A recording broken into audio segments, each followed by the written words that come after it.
Olá, aqui é o professor Bram. Estamos aqui na nossa aula 15 de Fenômenos do Transporte, nossa 15ª aula, do nosso curso, já na reta final, estamos aqui na nossa penúltima aula, já avançando no capítulo 5. Então, na nossa última aula, nós conversamos sobre mais uma aplicação, da equação de conservação de momento linear.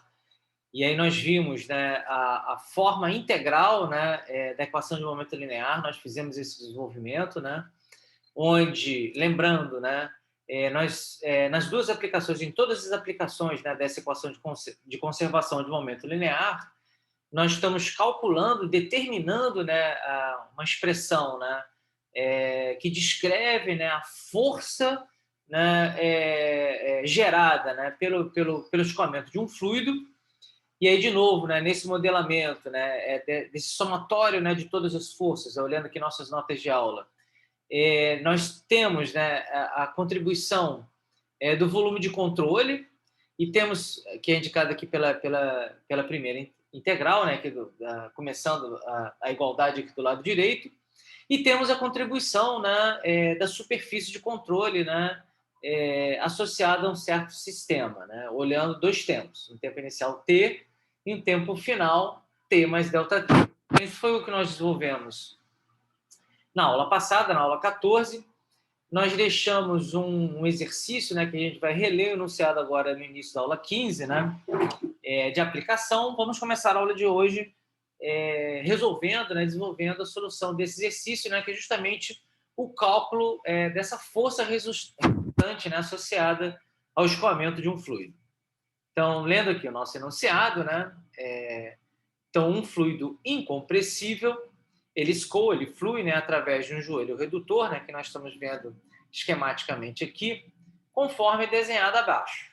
Então, é um joelho redutor, no sentido de que existe uma diferença, entre a área da entrada em relação à área de saída. Então, a área 1 de entrada, o A1, e a área 2 de saída, A2, elas são diferentes,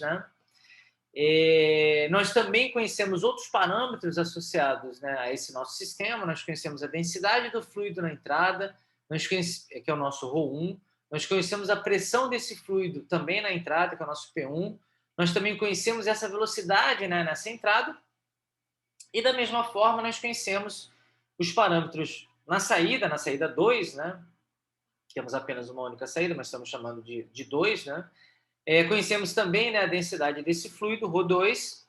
Conhecemos essa pressão, na saída, que é o P2, e também conhecemos essa velocidade, do escoamento, vetor velocidade de escoamento na saída, que é o nosso V2.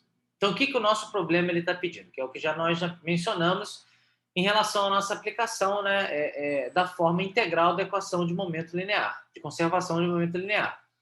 Então, supondo um escoamento unidimensional, determine a força, que deve ser exercida pelo joelho sobre o fluido. Então, essa é uma questão que a gente já vem conversando nas últimas duas aulas, quer dizer, em momento algum, ao longo do nosso curso, nós estamos especificando, se o meio, por onde ocorre esse escoamento, ele tem, vamos supor, uma das propriedades desejáveis seria a resistência mecânica, para resistir, à passagem desse fluido. Então, isso, para vocês, que fazem engenharia civil, esse é um aspecto totalmente relevante, importante, de dimensionamento, de sistemas hidráulicos e, por exemplo, em desenhos de barragens ou situações onde existe algum tipo de contenção, associado a algum leito fluidizado, o desvio de um rio, por exemplo, o desvio do curso natural de um rio, nós devemos imaginar, que os materiais, que são constituídos por um encanamento, por exemplo, hidráulico, ou numa barragem, ou numa comporta, de uma barragem, esses materiais eles tenham resistência mecânica suficiente, para resistir à presença, de esforços mecânicos associados às forças que são geradas, devido, ao escoamento desse fluido. Então, essa é a nossa ideia, a gente vai... Esse é um exercício literal, não tem números. Então, nosso ponto de partida, né, é a equação de conservação de momento linear, né, a forma integral, né, e aí, de novo, né, nós temos, então, o que a gente está determinando é esse somatório de forças, né, associado ao escoamento, e, de novo, né, esse somatório de forças ele será igual, olhando, né, pelo ponto de vista de fenômeno de transporte, a duas contribuições. A primeira contribuição, né, que está colocada aqui, que é o nosso d de dt da integral, né, do produto ρ, vetor v, vezes dv, lembrando que esse nosso v com bossa é volume, né? Então, essa primeira parcela aqui está associada ao volume de controle, né, do teu sistema, né, por onde esse momento linear, né, ele entra e ele sai, né, ele entra no momento t e ele sai no momento t mais ΔT, como a gente conversou, né, apresentou na aula passada. E o segundo termo, né, onde esse segundo termo está associado às superfícies de controle desse meu sistema. Então, a gente vai estar avaliando aqui em relação à superfície de controle a integral, né, do produto do vetor velocidade v vezes o produto ρ, vetor velocidade v, vezes vetor elemento de área, vetor dA. Então, são essas duas parcelas, né, que nós consideraremos, né, no dimensionamento, né, do somatório de forças associadas a esse escoamento. E aí, né, lembrando, né, que nós, aqui no nosso curso introdutório de fenômenos de transporte, nós estamos trabalhando, né, nas situações que são mais simples, né, e isso é totalmente adequado nesse momento aqui para vocês, né? Então, a gente está imaginando, né, que esse fluido ele está numa situação de escoamento permanente. Então, nós já sabemos, né, por definição, o que é um escoamento permanente. Nós vimos essa definição no capítulo 4. Né? Então, uma das consequências é que o termo associado, né, ao volume de controle ele não muda no tempo. Então, o nosso d de dt da integral do produto ρ, vetor velocidade, vezes elemento do volume dv, como não há uma variação no tempo, isso será igual a zero. Então, na realidade, né, a gente vai estar olhando. Então, essa primeira parcela ela é igual a zero. Então, basicamente, a gente tem que se preocupar simplesmente, né, com o segundo termo, né, associado às superfícies de controle presente. E o nosso caso, né, nós vamos resumir, né, então, olhando aqui nossas notas de aula, né, então o problema ele se resume na avaliação das componentes x e y da força, já que nós temos que considerar, né, uma componente não apenas unidimensional, mas bidimensional, né, porque essa nossa entrada aqui, isso não foi mencionado explicitamente no desenho, ela tem um certo ângulo, né, essa nossa entrada aqui ela tem um certo ângulo em relação ao componente y e a componente x do nosso eixo. Né? A saída, né, que eu estou chamando, a única saída, né, que eu estou chamando de saída 2, né, ela é paralela, né, essa face aqui ela está paralela ao meu eixo y, definindo dessa forma, como vocês estão vendo aqui no nosso desenho. Né? Só para uma questão de completude, né, a gente colocou um eixo tridimensional, então nós temos a componente z, né, mas o nosso problema ele acabou sendo, para a nossa sorte, né, um problema que será avaliado de forma bidimensional. Então, nós, de novo, né, nós conhecemos, né, alguns parâmetros, tanto associado à entrada, né, a nossa entrada 1, quanto a nossa saída 2. Então, nós conhecemos a densidade, a área, a pressão e a velocidade. Uma componente, né, que deve ser considerada sempre, né, já que a gente não está no espaço sideral, né, é que existe a ação da força da gravidade, né, e isso é mostrado pela componente aqui, olhando aqui o cursor, né, do meu computador, do mouse, né, pela componente W aqui indicada. Então, essa componente W ela está associada à aceleração da gravidade, ela tem um valor negativo, né, quando comparado, olhando aqui, né, o sentido positivo de y. Então, o W, né, está no sentido negativo de y. E, na realidade, né, o que eu preciso determinar aqui, né, para saber, né, se esse meu joelho redutor, né, ele tem, né, a capacidade, né, de resistir, né, à força gerada pelo escoamento, né, do meu fluido, né, ao longo do joelho redutor. Eu tenho que saber, né, se a força de reação, né, das paredes do joelho ela é suficiente, né, para, no mínimo, né, criar uma situação de equilíbrio, né, associada à força gerada pelo escoamento do meu fluido. Então, eu tenho que calcular, né, a componente de reação, né, tanto na direção X, que eu vou chamar de Rx, quanto a componente de reação, né, ao escoamento do fluido na direção Y, que eu vou chamar de R grande Y. E aí depois a gente vai ter que somar, né, e obter o vetor, né, força de reação total, né, associado aos eixos X e Y. Então, a gente começa, né, fazendo essa análise, né, olhando essas componentes X e Y da força. Então, o meu somatório, olhando aqui nossas notas de aula, meu somatório das forças na direção X, ela será integral na superfície de controle do produto U, e aí eu estou considerando U como sendo a projeção do vetor velocidade na direção X, nós já vimos essa notação em outras aulas, né? Então, será integral na superfície de controle do produto, né? Da projeção do vetor velocidade, vetor V, na direção X, que é o U, vezes o produto ρ, vezes vetor V, vezes vetor dA. E na direção Y, né, eu vou ter que o somatório de forças na direção Y ele será igual à integral, né, em todas as superfícies de controle, de V. Então, esse V aqui é um V grande, não é o V com bossa, porque ele é velocidade. E, na realidade, ele é a projeção do vetor velocidade na direção Y. Então, é um V de projeção do vetor velocidade na direção Y, vezes o produto ρ, vezes vetor V, vezes vetor dA. Então, na realidade, né, a gente vai... então, essas duas equações, né, o somatório de forças na direção X, o somatório de forças na direção Y, nós estamos olhando, né, essa situação de equilíbrio, olhando pelo ponto de vista de fenômenos de transporte.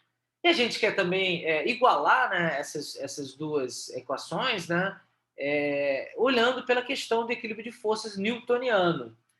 Porque a gente quer, né, que o nosso joelho, né, além de mecanicamente ele resistir, né, que ele permaneça parado no mesmo lugar, né? Eu não tenho nenhum vetor resultante que faça esse joelho ele andar, né, por conta disso. Então, lembrando, né, um exemplo que eu dei possivelmente na aula passada, né, da nossa máquina de lavar, né, quando a gente percebe, né, ela é projetada de uma certa forma, né, que em função, né, de toda a movimentação que eu tenho, né, dos tecidos, das roupas que são colocadas para lavar, da água, né, que é colocada, né, como elemento de lavagem, né, e da própria movimentação do motor e das partes internas, né, de uma máquina de lavar, né, eu quero que ela, no seu funcionamento, né, que esse somatório de forças ele seja igual a zero, né, para a máquina de lavar ela ficar parada, né, e não ter aquela situação dela ir se movimentando, né, em função, né, da movimentação de suas partes internas durante o seu funcionamento, durante um processo de lavagem. Então, a gente tem que pensar aqui da mesma forma, né? Então, a gente vai olhar. Então, esses dois somatórios, essas duas integrais, eu estou olhando, né, pelo ponto de vista de fenômeno de transporte, mas eu estou comparando, eu quero comparar o que nós vamos fazer na próxima linha, né, no próximo desenvolvimento, é olhar a minha situação newtoniana, né, que eu quero que isso tenha, né, um equilíbrio de forças em relação ao meu sistema como todo, que está resistindo, né, ao escoamento, né, desse meu fluido. Então, utilizando, né, os vetores força, né, apresentados na figura, né, então aqui eu quero determinar a minha força de reação, né, na direção X, meu R grande X, a minha força de reação R grande Y, em relação à direção Y. E eu também tenho, né, um vetor, né, associado, né, à gravidade. Então, utilizando os vetores força apresentados na figura Rx, Ry e W, né, que está associado à gravidade, então nós temos, né, que Então, do lado esquerdo, eu vou ter o olhar newtoniano, né, de equilíbrio de forças, e do lado direito, né, que já vamos chegar aqui, nós vamos ter o olhar de fenômenos de transporte, né, a partir dessas duas componentes, né, da força, o somatório de força na direção x e o somatório de força na direção y. Então, primeiro olhando, né, a direção x, então, o meu somatório de força na direção x, ele será igual, olhando a entrada, né, ao produto, né, da pressão na entrada P1 vezes a área na entrada A1, né, e como essa entrada ela tem, né, um certo ângulo, né, em relação tanto a componente x quanto a componente y, eu tenho que colocar essa projeção, né, na direção x. Então, então eu tenho que colocar um cosseno de θ aqui. Esse θ ele é conhecido, né, embora aqui seja literal. Para ser determinado, para se calcular, ele tem que ser fornecido esse dado, menos as forças associadas à saída, né? Então, olhando aqui a nossa saída, que é a nossa saída 2, né?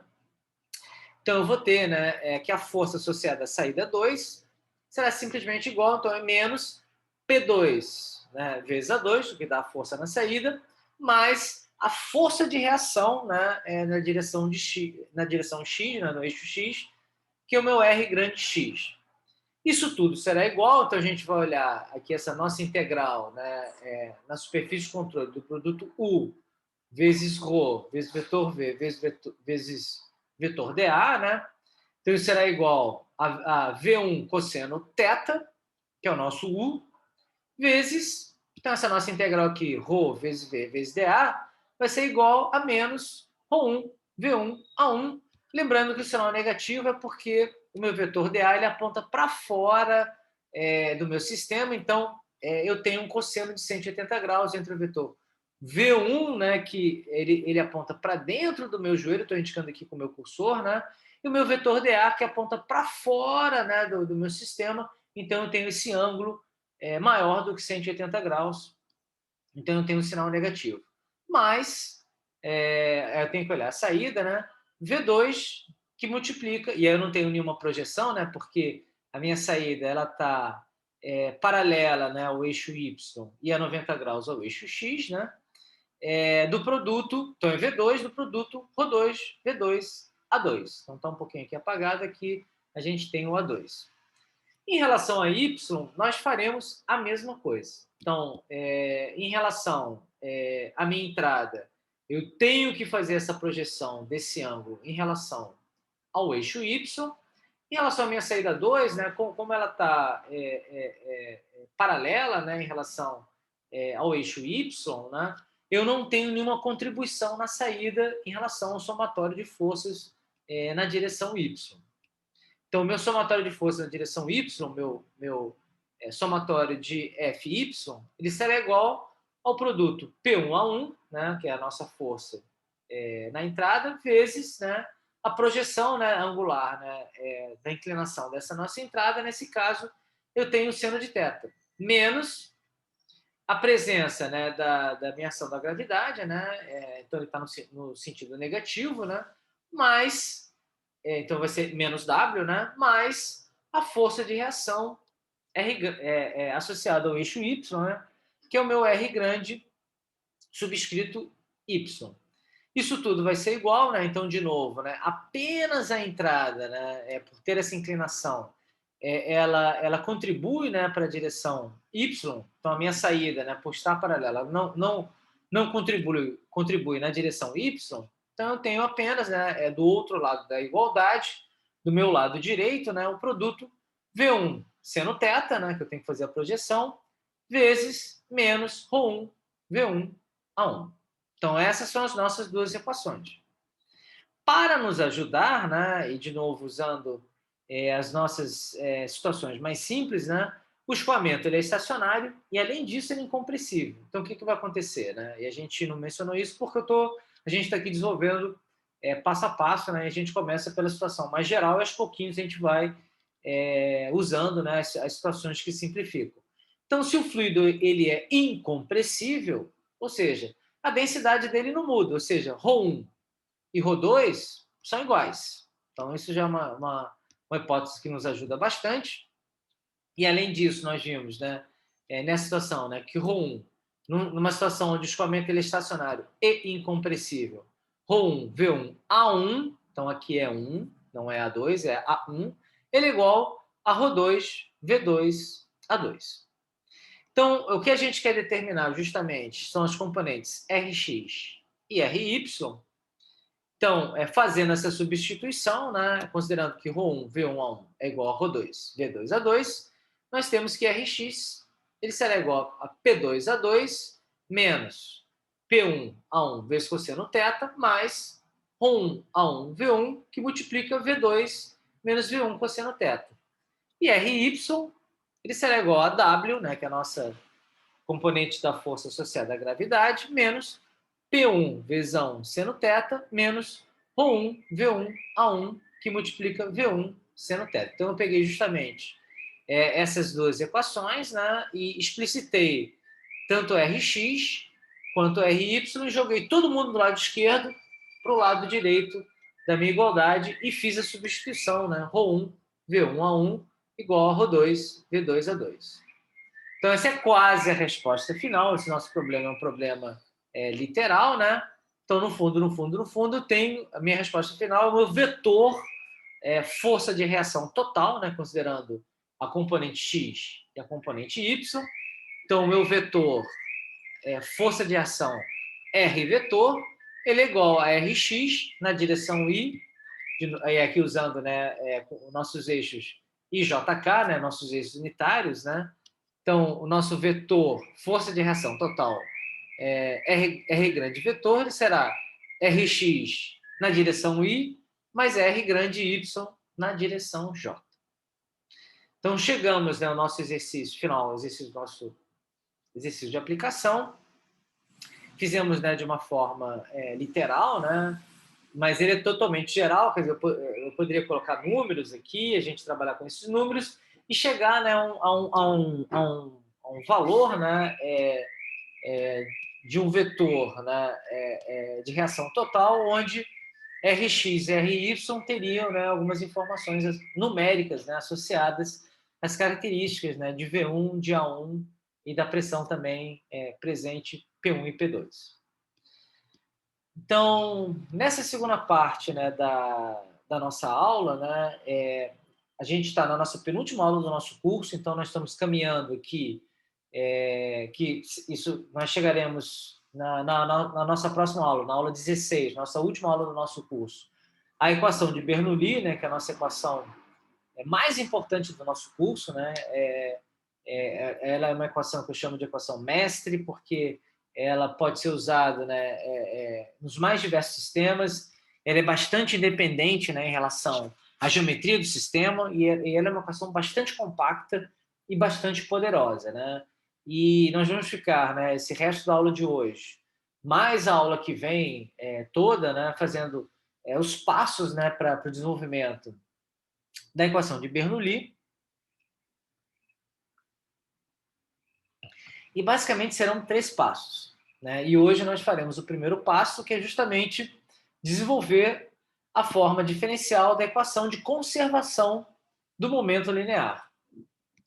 Então, de novo, né, nessa forma diferencial, nesse olhar diferencial, né, do nosso escoamento, né, aplicando agora, né, uma equação, no desenvolvimento de uma equação de conservação de momento linear, vamos fazer, né, da mesma forma que nós fizemos, né, quando nós trabalhamos, né, a forma diferencial, nós já trabalhamos isso, esse tipo de formalismo, né, tanto na equação de conservação de massa, né, no início do capítulo 5, quanto na avaliação de um fluido estático, né, no início do capítulo 4, do capítulo 3, né, me desculpa, onde nós olhamos, né, o nosso elemento do fluido, né, como um cubo infinitesimal, né, com dimensões ΔX, ΔY e ΔZ. Então, de novo, é importante nós amarrarmos, né, esse nosso sistema de escoamento, né, com eixos, né? Então, aqui nós vamos amarrar com 2 eixos distintos, as coordenadas espaciais x, y, z, e um segundo sistema de eixos, né, associado às projeções, né, do vetor velocidade. Então, aqui nós, de novo, vamos trabalhar, né, com o nosso sistema de eixo UVW. Então, nós vamos olhar, né, fazer uma avaliação, né, do termo contendo, olhando aqui nossas notas de aula, contendo a contribuição do volume de controle, que nesse caso a gente está considerando, né, esse volume como sendo o nosso elemento, né, infinitesimal na forma de um cubo. Então, nós vamos avaliar esse volume de controle, né, que tem uma geometria cúbica. E aí nós vamos também olhar, né, o que acontece nas superfícies de controle, né, desse nosso elemento de escoamento, de fluido, né, que recebe esse escoamento. Olhando também, né, o que acontece nessas 6 superfícies de controle associada a cada uma dessas 6 faces, né, do nosso cubo infinitesimal. Então, a gente vai avaliar, né, o que acontece, né, em relação ao nosso volume de controle, né, olhando para a direção x. Então, primeiro olhando a contribuição do volume de controle, né? Então, a nossa componente aqui, né?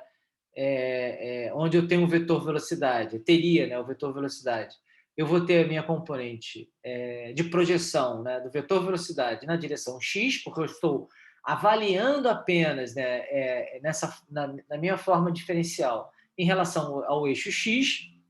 Então, eu vou ter um u aqui em vez do vetor v. Então, olhando a minha expressão do volume de controle, eu tenho, né, aqui meu d de dt da integral em relação ao meu volume de controle. Ele será igual, né, a essa integral do produto ρ u dv. Lembrando que esse nosso v com bossa é volume. Né? Então, resolvendo essa integral, né, isso será igual a d de d t do produto ρ u. Isso tudo, né, avaliado, né, na superfície de controle do produto ΔX, ΔY e ΔZ, já que a gente está trabalhando, né, com esse meu elemento infinitesimal cúbico, né, que tem essas dimensões ΔX, ΔY e ΔZ. Então, avaliando na direção x, né, o fluxo em todas as faces do cubo, então, de novo, vou ter que olhar, né, todas as 6 faces, né, do nosso cubo. Então, a face 1 e a face 2 associadas ao eixo x. Minha face 3 e minha face 4 associadas ao eixo y. A minha face 5 aqui na anterior, né? A minha face 6 lá atrás do nosso elemento cúbico, né? Associado ao eixo z, né? Então, vou ter que olhar essas 6 faces. Então, olhando em relação à superfície de controle 1, eu vou ter que o produto, a integral, né, na superfície de controle 1, né, que é essa minha face aqui, associada ao eixo x do lado esquerdo, né, do produto u, que multiplica ρ, vetor v, vetor dA, ele será igual a menos u na posição x, que multiplica ρ u na posição x. Então, esse meu ρv virou ρ u na posição x, né, já que essa face 1 aqui está na posição x. Nós veremos que a face 2 está na posição x mais ΔX, né, porque eu tenho essa distância aqui, ΔX, vezes ΔY vezes ΔZ, que justamente são as dimensões da minha face 1, ΔY vezes ΔZ. Então, aqui a minha área da face 1. Igualmente, para a face 2, né, que está do lado direito, né, do nosso cubo, então a integral na superfície de controle 2 do produto U vezes ρ, vetor V, dA, ele será igual a U na posição x mais ΔX, que multiplica ρ U na posição x mais ΔX, que multiplica ΔY vezes ΔZ. Então, olhamos aqui, né, o que acontece, né, nessa superfície de controle 2, né, do lado direito do meu cubo infinitesimal. Então, vamos olhar aqui a nossa face 3, que está na base do cubo, e a face 4 aqui, que está no topo do meu cubo infinitesimal.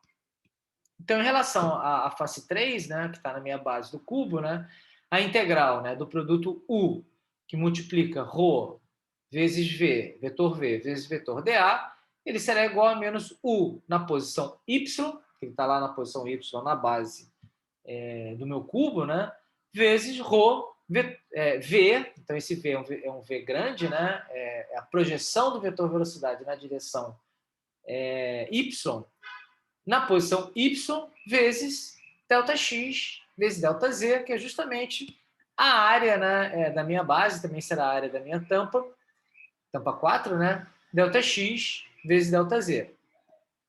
E para a superfície controle 4, né, que é a nossa tampa superior, a integral, né, na superfície controle 4 do produto U, que multiplica ρ, vetor V, vetor dA, ele será igual a U na posição Y mais ΔY, que multiplica o produto ρ, V, projeção do vetor velocidade, na posição Y mais ΔY, que multiplica ΔX vezes ΔZ.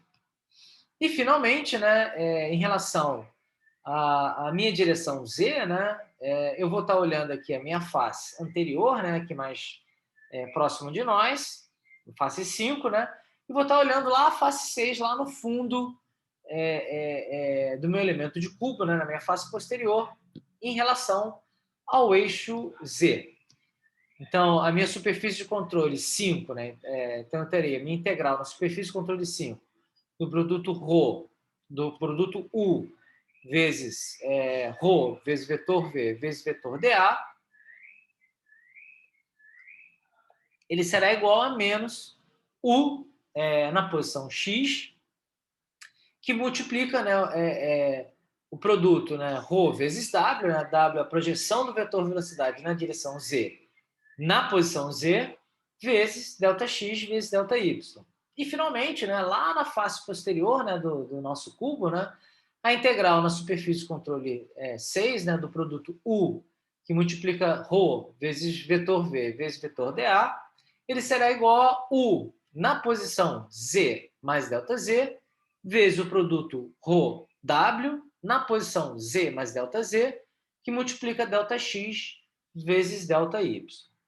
Então, da mesma forma que nós já fizemos, né, em outras situações aqui no nosso curso, vamos somar, né, a contribuição associada, né, em relação ao volume de controle, então essa parcela aqui que nós desenvolvemos, mais todas as 6 contribuições, né, que a gente acabou de apresentar, associada às 6 superfícies de controle, né, que estão associadas às 6 faces do nosso elemento de cubo infinitesimal.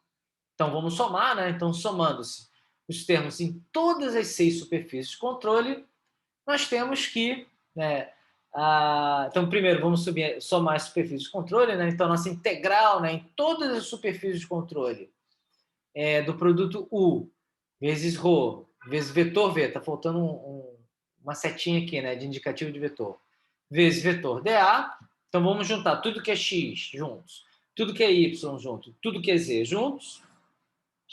Então, eu vou ter, né, que ele será igual, né, ao produto ρ UU na posição X mais ΔX, menos o produto ρ UU na posição X, que multiplica ΔY vezes ΔZ, mais o produto ρ VU na posição Y mais ΔY, menos o produto ρ VU na direção Y, que multiplica ΔX vezes ΔZ, mais, aí vem a última parcela, né, o produto ρWU na posição Z mais ΔZ, mais o produto ρWU na posição Z, que multiplica ΔX vezes ΔY. Está faltando o ΔY que está apagado aqui, então vocês complementam. Então, eu fecho aqui, né, a minha diferença, isso aqui também é uma diferença, né, e eu tenho um produto ΔX vezes ΔY, né, fechando esse meu terceiro termo associado ao eixo Z. Então, agora sim, né, vamos juntar todo mundo, né, a parcela é associada ao controle, ao volume de controle, né, é a parcela associada às superfícies de controle.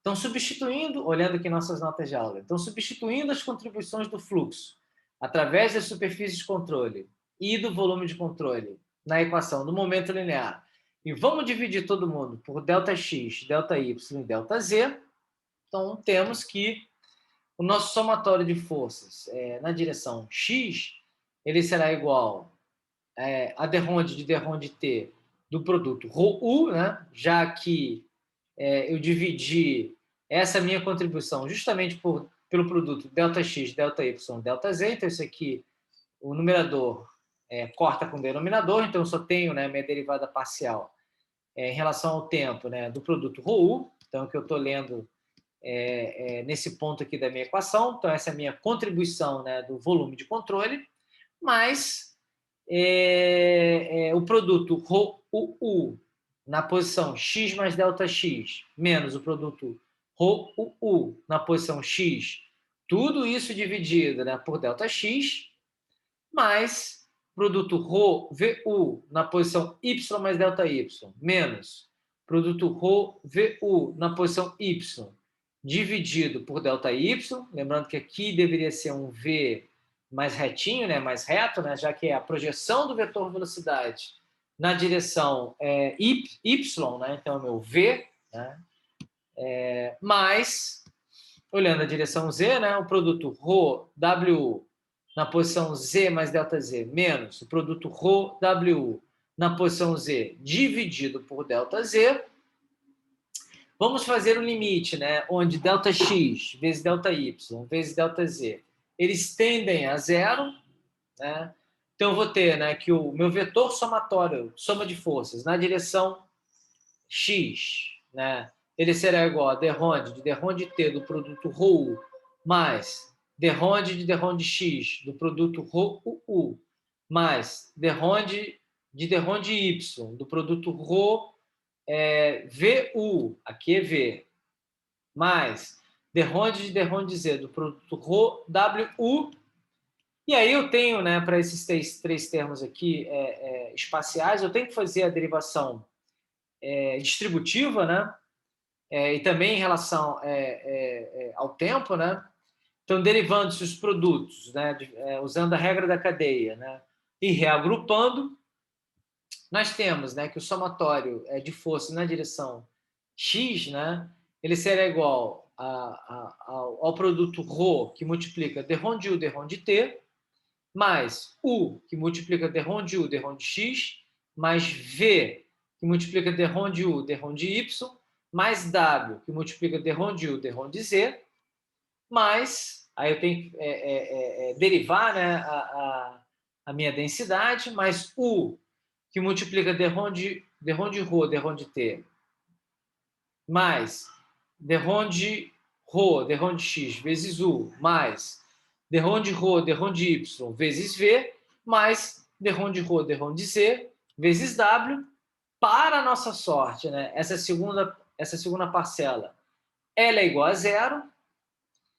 E aí, esse primeiro parênteses, né, onde eu tenho o produto ρ vezes a derivada parcial da componente, né, do vetor velocidade V na direção x, que é o meu U, derivada, né, em relação às quatro componentes, tempo, coordenada espacial x, coordenada espacial y, coordenada espacial z, né, eu posso, de uma forma compacta, né, usar uma notação que vocês não devem ter visto nos cálculos que vocês realizaram, mas nos livros de cálculo mais tradicionais existe essa notação, né? Então eu posso resumir, né, todo esse termo aqui como sendo o produto ρ vezes d grande U em relação a d grande T. Então, meu somatório, né, de forças, do vetor de forças na direção x, ele será, né, esse produto ρ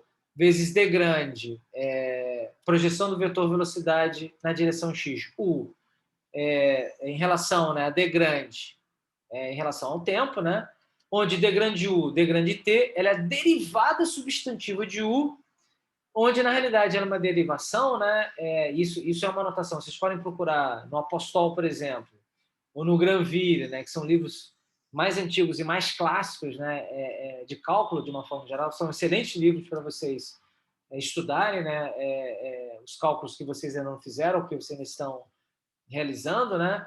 Na realidade, ela é uma notação de derivação substantiva, onde você considera não só as derivadas parciais em relação ao espaço, x, y e z, mas onde você também, nessa notação, você carrega a derivação parcial em relação ao tempo. Então, ele leva em consideração, lendo aqui nossas notas de aula, a derivação tanto em t, quanto as derivações das coordenadas espaciais da posição x, y e z. E aí, de uma forma geral, para todas as direções, não só olhando a componente em x, né, como nós desenvolvemos até o momento, né, essa nossa equação aqui do somatório de forças, do vetor forças, na direção x, ela pode ser colocada em todas as direções. Então, o nosso vetor total resultante, né, do somatório de todas as componentes, ele será igual, né, ao produto ρ, que multiplica a derivada substantiva em relação ao vetor velocidade total, né? Então, meu D grande, né, vetor V, vetor velocidade, né, de escoamento, em relação, né, a derivada substantiva, meu D grande de T, lembrando onde aqui eu estou considerando as derivações parciais, derivadas parciais em T, X, Y e Z. Então, essa é a nossa forma diferencial da equação de conservação do momento linear. Então, nós fizemos esse desenvolvimento, né, encerrando a nossa aula 15 de hoje. Então, esse é o nosso ponto que nós vamos parar aqui na nossa aula e vamos continuar a partir desse ponto na aula que vem, na nossa aula 16, né, que é a nossa última aula do nosso curso de fenômenos de transporte. E aí, né, esse era o nosso ponto de partida, né, para a segunda etapa do desenvolvimento da equação de Bernoulli, por onde, né, a gente começa, né, vendo, a partir, né, dessa nossa equação, né, nós aplicaremos, né, e desenvolveremos a equação de Euler do movimento. Mas isso nós veremos na nossa próxima aula, na aula 16. Nós encerramos, né, a aula 15 de hoje. Lembrando que a nossa aula apresentada agora, a nossa aula 15, ela já se encontra disponível no YouTube para vocês assistirem novamente. Então, eu desejo para vocês um excelente resto de dia. Nos encontraremos em breve na nossa aula 16 de fenômenos de transporte. Então, até lá.